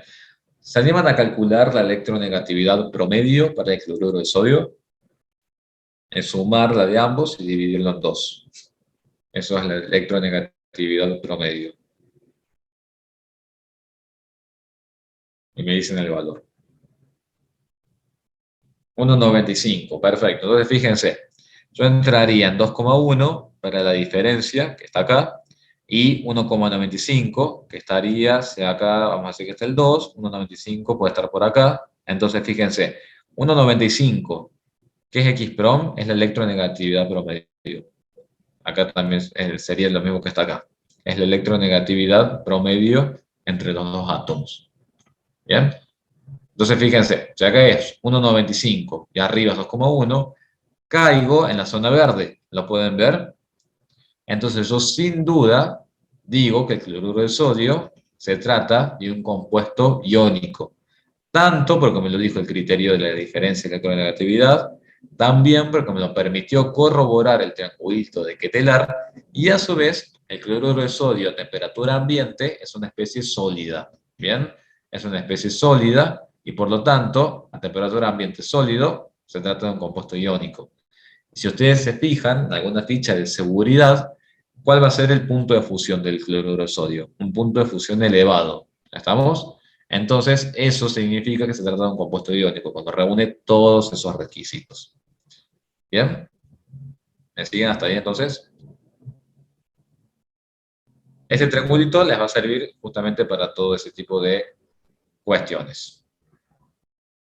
¿Bien? No hace falta que lo utilicen en el parcial, pero si quisieran, cuando resuelvan los ejercicios y quieren ir corroborando con este triangulito, lo pueden utilizar. ¿Listo? ¿Alguna duda hasta acá? ¿Alguna duda? ¿Algo que quieran consultar? Germán, te escucho entonces.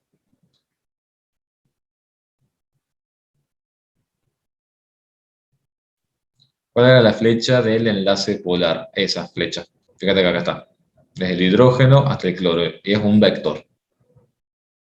Es el vector que representa el momento dipolar. Muy bien. ¿Otra duda?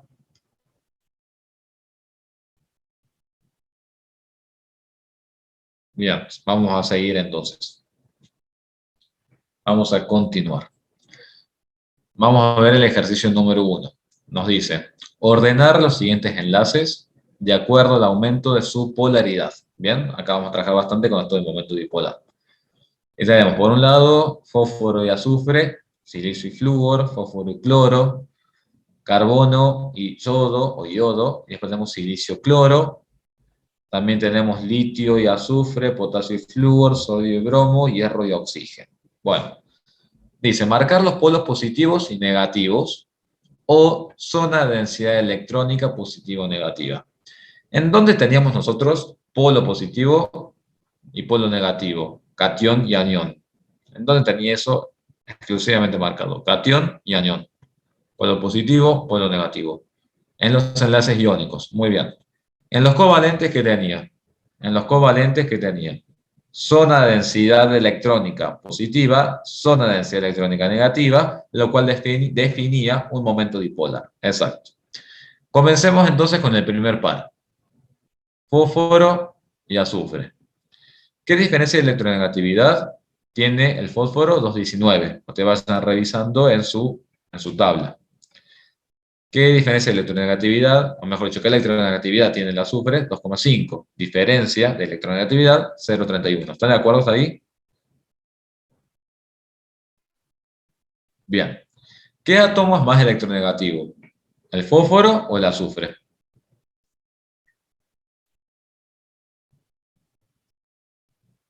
Sí, esto, chicos, no se detengan en esto de la simbología, ¿no? Ustedes pueden diferenciar de la negatividad como ustedes quieran. De hecho, yo en el pizarrón lo escribía con epsilon, así que eso no se detengan en eso.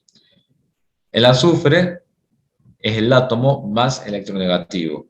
Por lo tanto, lo primero que yo les voy a preguntar, si el fósforo y el azufre formaran un enlace, ¿qué tipo de enlace sería? ¿Covalente o iónico? Muy bien, sería un enlace covalente. ¿Por qué? Porque la diferencia de electronegatividad es de 0,31. Muy bien. Ahora, los electrones que se compartan van a estar más tiempo cerca de quién? ¿Del fósforo o del azufre? Del azufre, muy bien. ¿Por qué? Porque el azufre es un poco más electronegativo. Ahora, tercera pregunta. ¿La nube electrónica que se forma en ese enlace será simétrica, como en este caso, o será asimétrica, como en el segundo caso? Va a ser asimétrica. Bien, perfecto. Si es asimétrica, ¿qué se va a generar desde un átomo al otro átomo? Se va a generar un momento dipolar, ¿sí o no? Va a haber un desplazamiento de la densidad electrónica. Perfecto. Es un vector, excelente. La nube electrónica va a estar desplazada desde quién hasta quién. La nube electrónica va a estar desplazada desde quién hasta quién. ¿Desde qué elemento y qué otro elemento? Muy bien, va a estar desplazada desde el fósforo al azufre. ¿Hacia dónde va a estar mayormente concentrada la nube electrónica? Son todos los electrones. ¿Hacia dónde va a estar mayor? Muy bien, en el azufre. Por lo tanto, en el azufre yo voy a tener la densidad de carga negativa. Allí en el azufre, similar a lo que pasa acá, va a estar la zona de densidad electrónica de carga negativa. Bien, acá tengo la densidad negativa. Y en el caso del fósforo, tendré la zona de densidad de carga positiva. ¿Estamos? Y el momento dipolar se genera acá. Momento dipolar, fósforo, azufre. ¿Estamos de acuerdo? Bien. Analicemos otro caso más. Silicio y flúor. Silicio, y van a ver por qué les digo el silicio y flúor. Silicio y flúor. Diferencia, electronegatividad para el silicio 1,9, para el flúor 3,98. Fíjense la diferencia de electronegatividad que tengo. 2,08. ¿Ustedes qué hubieran esperado del silicio y el flúor? ¿Que hubieran formado qué tipo de enlace? Juzgando por esa diferencia. Muy bien, no hubieran esperado un enlace iónico. Y sin embargo, la práctica real indica que el silicio con el flúor se enlaza de forma covalente. ¿Estamos? Entonces, ¿qué podrían hacer ustedes para desempatar esta situación? Podrían dos cosas. O bien aplican el triangulito de Ketelar y vemos en qué zona caemos, que si quieren lo podemos hacer. O bien, ustedes van a buscar qué compuestos forma el silicio con el flúor y van a tener el silicio flúor 4. Van a buscar y van a decirme, se trata de un sólido a temperatura ambiente, me dirán ustedes, y después se van a fijar que el punto de ebullición para el silicio flúor 4 es de menos 86 grados Celsius. Es decir, son valores extremadamente pequeños y los compuestos iónicos tienen propiedades físicas elevadas. ¿Estamos? No es fácil a un compuesto iónico obligarlo a que cambie de fase o de estado. Todos los compuestos iónicos tienen temperaturas de fusión por arriba de los 1000 grados Celsius. Acá estamos hablando de punto de ebullición para silicio flúor 4 de menos 86. Entonces, eso me estaría indicando que por más que la diferencia de electronegatividad sea de 2,08, el compuesto no es iónico, sino que es un compuesto covalente. ¿Estamos? Ahora, si quieren, lo revisemos por la diferencia de triangulito de Ketelar. La diferencia de electronegatividad da 2,08, es decir, que estaría aproximadamente acá, 2,08. Díganme de cuánto es la electronegatividad promedio, entre 3,98 y 1,9. Díganme cuánto les da ese valor. 3,98 y 1,9. Les da 2,94. ¿Está bien? Bien, entonces tenemos que ubicar en la tabla 2,08 y 2,94. 2,94 estaría aproximadamente por acá. Bien, es la electronegatividad promedio. ¿Cómo se hace el promedio? Sumando ambas electronegatividades y dividiendo por 2. Bien, eso da 2,94, que es lo que me dijeron ustedes. Da 2,94 por acá. Y el otro valor, ¿cuánto era? El que tenemos que dar, 2,08.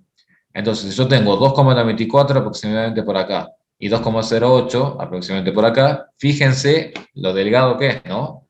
Tengo 2,94 y 2,08, ¿en qué zona caigo aproximadamente? Caigo en la zona de los covalentes, ¿sí o no? Bien, caigo en la zona de los covalentes, pero fíjense que estamos ahí muy cerquita de ser iónico. ¿Y por qué estamos muy cerquita de ser iónico? Justamente por eso, por la diferencia de electronegatividad, que es mayor a 2. Sin embargo, teniendo en cuenta el promedio de las electronegatividades y considerando la propiedad físico-química, que es pequeña, ¿qué voy a decir? Voy a decir que el compuesto es covalente. ¿Se entiende cómo hacen para desempatar entre una situación y otra situación?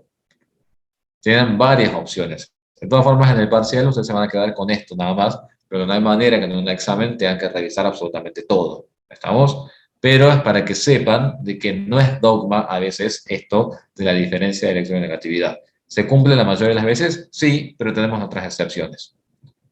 ¿Bien? ¿Se entiende acá lo que estamos diciendo? Fósforo, cloro, 2,19 y 3. Diferencia de electronegatividad, 0,81. ¿Qué les parece que será 0,81? Es un covalente, bien, no tengo dudas, exactamente. Silicio y cloro, fíjense, 1,10. Acá tampoco estaríamos en discusión, porque estamos por debajo del criterio de 1,7, entonces lo dejamos covalente. Si no, estamos un poquito más cerquita, por eso está señalado. Estamos un poquito más cerquita y no es tan baja la diferencia de electronegatividad, pero no llega a 1,7. ¿Estamos?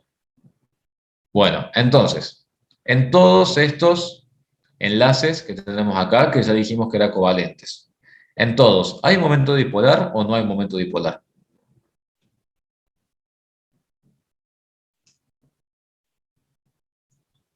En todos existe un momento dipolar que va desde el átomo menos electronegativo al átomo más electronegativo.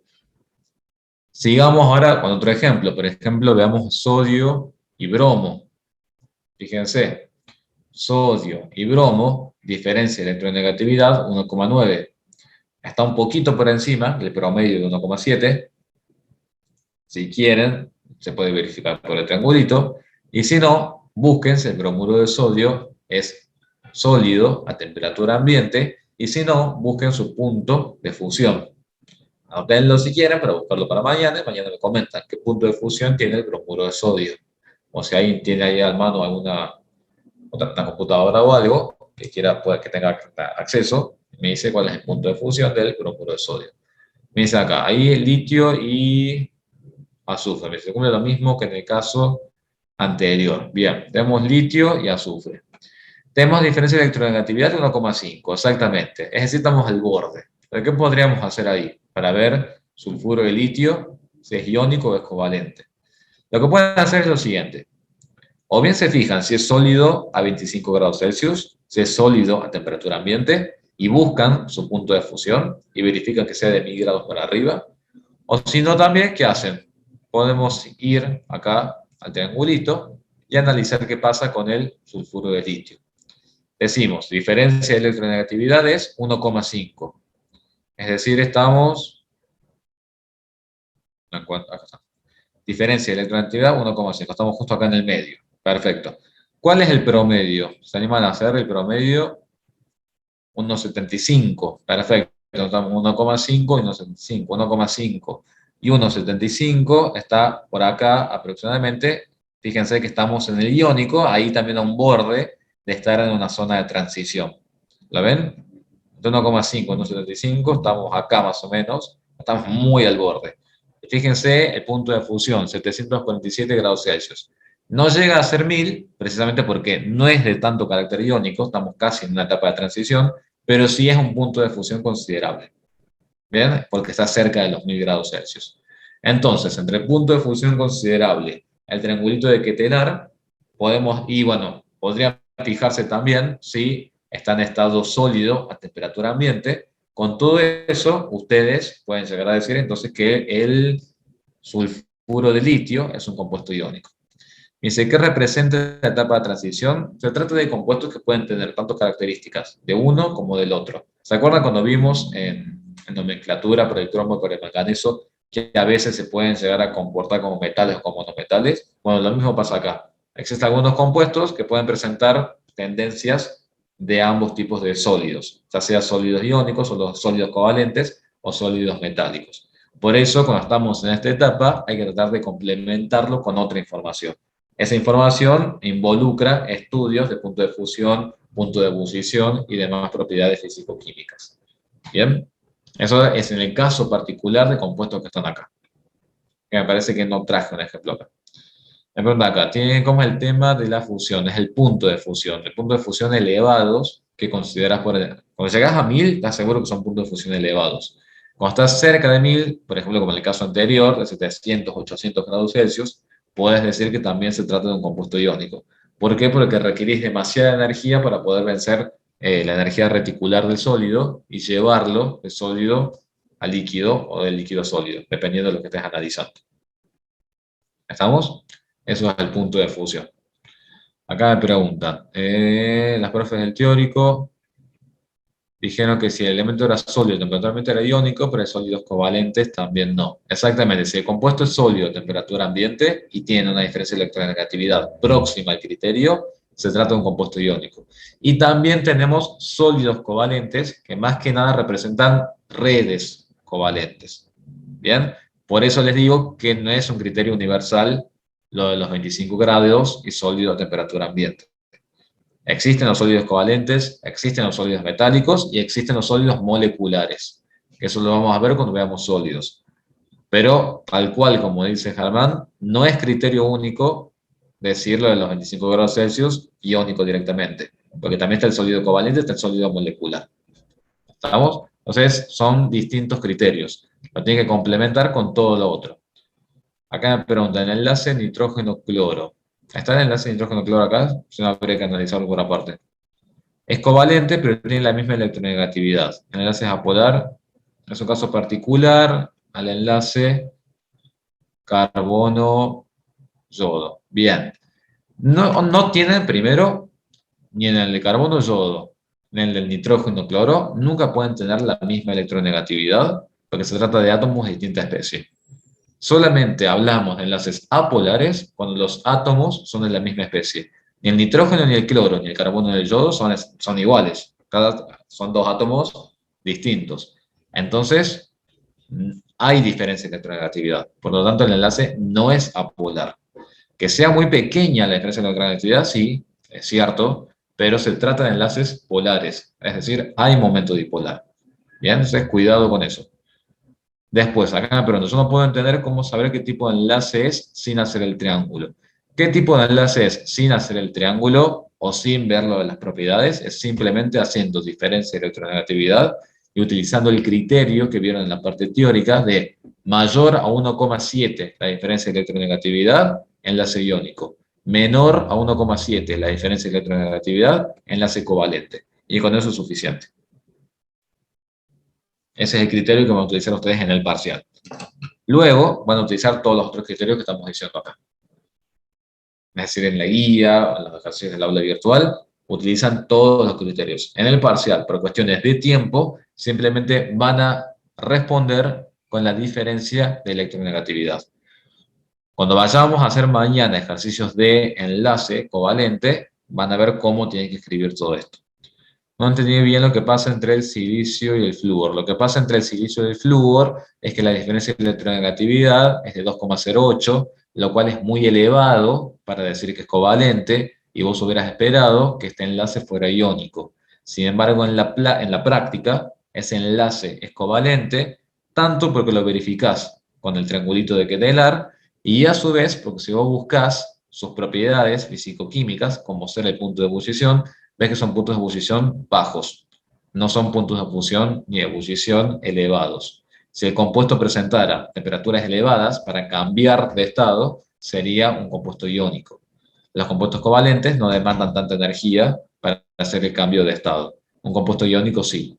Por eso, si bien con el silicio y el flúor, por la diferencia de electronegatividad, te diría que es un iónico, por sus propiedades y por el triangulito de Ketelar, considerando la electronegatividad promedio, el compuesto es covalente. Pero es una excepción. Por eso esos están indicados acá. No van a ser excepciones las que van a tener en el examen. Pero sí son excepciones que existen en la vida misma, digamos, de la química. Y es bueno que sepan que están las excepciones. Acá, pero existen muchos compuestos inorgánicos, sí, hay muchos compuestos inorgánicos y muchos más orgánicos. Los orgánicos involucran al carbono más que nada y todos los compuestos que se pueden formar con los 4 electrones de valencia del carbono. Hay muchos inorgánicos y muchos orgánicos. Bien. ¿Qué tenemos entonces por último para cerrar este ejercicio? Nos pedía que ordenáramos, acá por ejemplo, según cuáles son los enlaces iónicos, cuáles son covalentes, se lo dijimos, cuáles son polares, nos preguntan ahora, cuáles serán polares. Bueno, ¿qué les parece a ustedes? ¿Algunos de estos enlaces son polares? ¿Todos son polares? ¿Qué piensan? Los covalentes son todos polares. ¿Bien? Por más de que acá sea muy sutil la diferencia, hay una diferencia. Es decir, en todos hay polaridad, en todos se genera un momento dipolar. Estos son todos iónicos. Tenemos un polo positivo y un polo negativo. Recuerda que en los enlaces iónicos no hablamos de polaridad. En los enlaces iónicos simplemente hablamos de polo positivo y de polo negativo, y nada más. Y después nos pedía que ordenáramos según el aumento de polaridad. Bueno, acá por lo que veo, el de menor polaridad sería el de 0,11 y el de mayor polaridad sería el de 2,08. ¿Bien? Entonces simplemente es ordenarlo y nada más. Entonces, ¿cuál es el criterio que van a utilizar en los exámenes para ver si es enlace iónico o enlace covalente?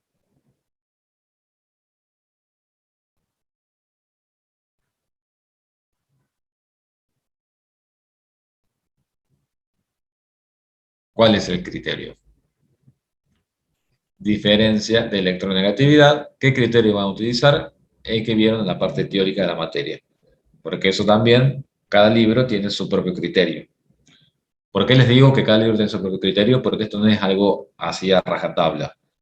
Para definir si un compuesto es iónico o covalente, hacemos muchas cosas, no solamente ver la diferencia de electronegatividad. Vamos a Ketelar, vamos a las propiedades físico-químicas, vamos a la ficha de seguridad, hacemos muchas cosas para definir eso. ¿Estamos?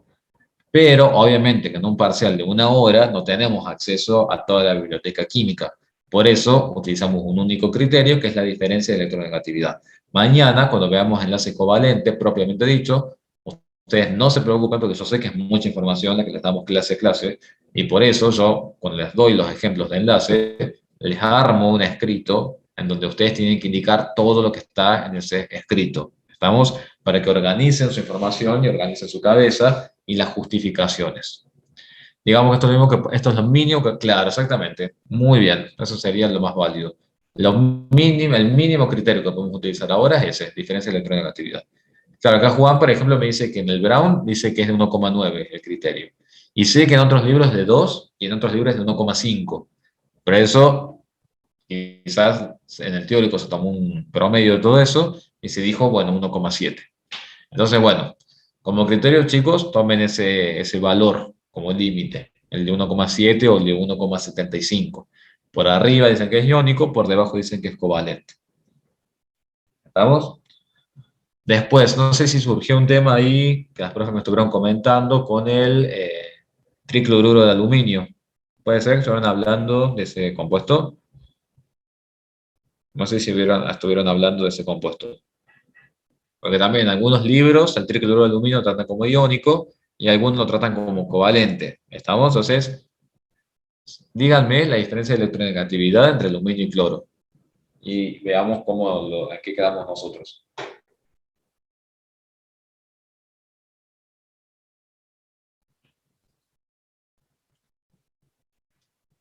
Bien, entonces 1,5 es la diferencia de electronegatividad entre aluminio y cloro. Bien, 1,5. Estamos ahí también en una cuestión de límite bastante, ¿no? Y el promedio 2,25. Perfecto. A ver, veamos. O sea que estamos porque sé que es un tema que se había presentado en discusión el otro día. 1,5 y 2 siguen lo mismo. 1,5 y 2,25 es la línea, pero prácticamente ínfima que hay entre covalente y iónico. Por eso algunos autores lo tratan como iónico y otros autores lo tratan como covalente. Sin embargo, la química inorgánica, el comportamiento de esa especie en la química inorgánica, nos dice que el tricloruro de aluminio es covalente. ¿Estamos? Por eso les digo, tenemos que para saber con 100% de efectividad qué naturaleza tiene el compuesto, hay que aplicar y buscar muchas cosas. ¿Bien? Acá, por ejemplo, que Telares ya nos está diciendo algo. Nos está diciendo que no es netamente iónico, que tiende a ser covalente, apenas justamente el límite iónico covalente. Entonces, ¿qué tendría que hacer yo? Bueno, voy, me fijo, y eso es lo que hicimos todo el equipo de la cátedra, averiguó en química inorgánica y resulta que el tricloruro de aluminio con otros tricloruros de aluminio forman redes desde el punto de vista covalente. Entonces, por eso decimos tricloruro de aluminio es covalente. Por eso les digo, hay que hacer mucho análisis. El mínimo análisis con el cual nosotros nos podemos quedar en un parcial de 40 minutos es ir a la diferencia de electronegatividad. ¿Estamos? Pero ustedes cuando empiezan a insertarse más en los laboratorios, o no sé si alguno se viene de un colegio técnico y se ha hecho pasantías en un laboratorio, ustedes deben haber visto que nos manejamos mucho con la ficha de seguridad cada vez que vamos a manipular una sustancia nueva.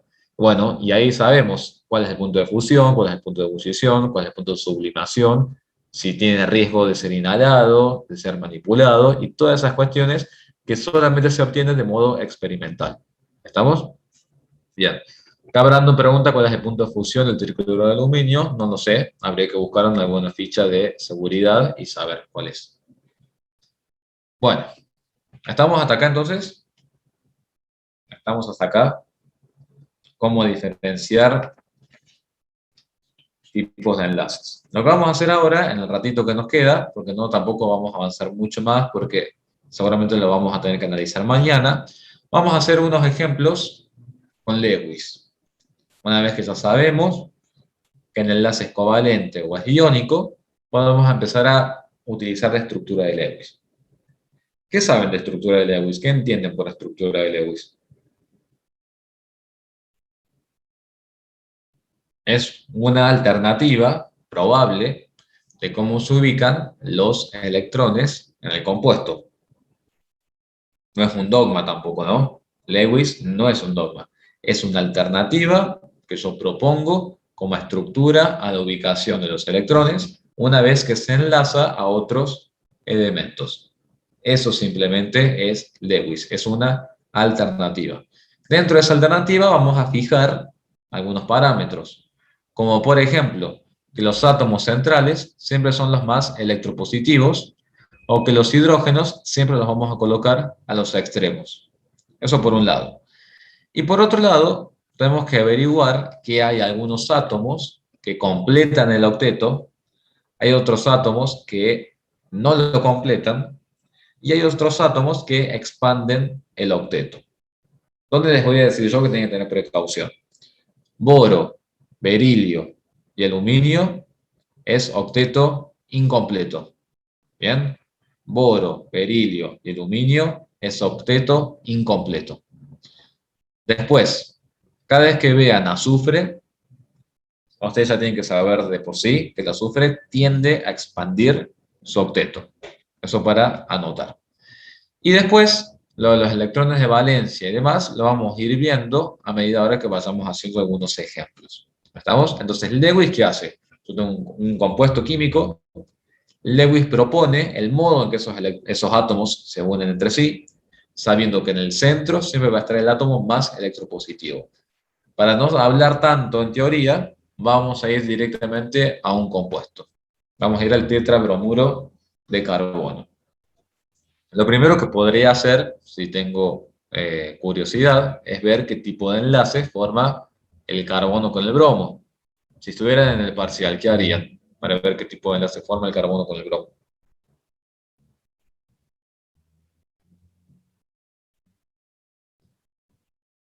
Muy bien, diferencia de electronegatividad, perfecto. ¿Alguien se anima a decirme de cuánto es?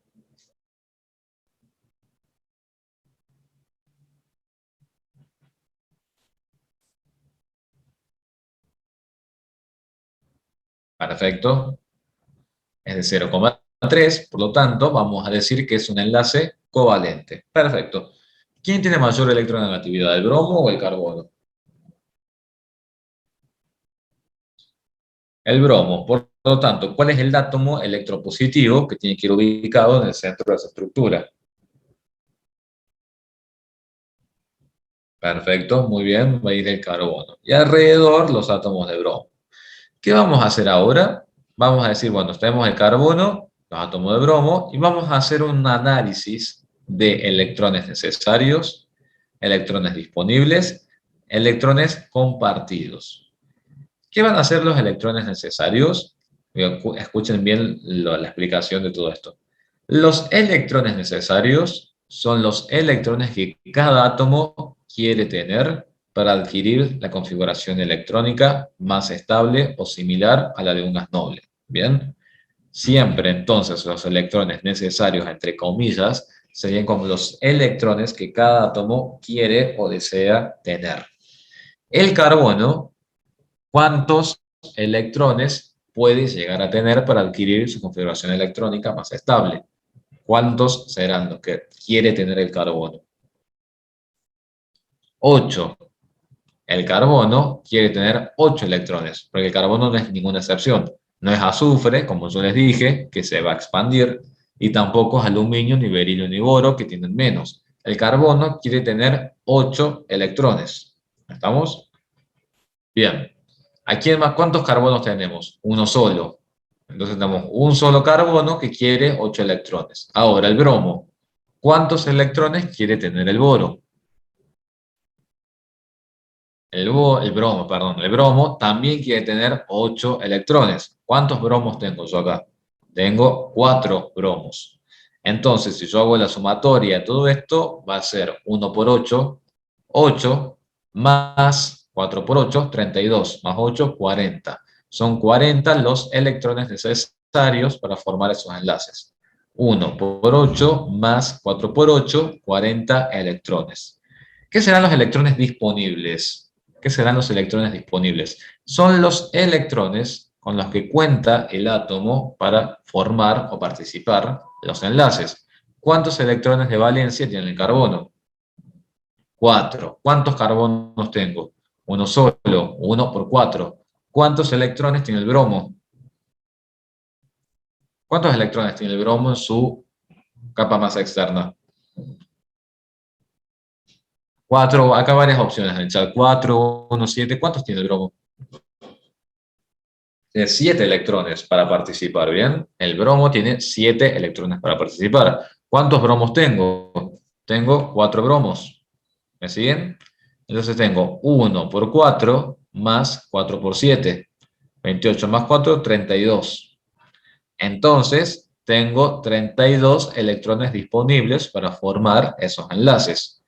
1 por 4 por el carbono, más 4 por 7 para el bromo. Son 32 electrones disponibles. La diferencia, fíjense, 40 menos 32, son 8 electrones.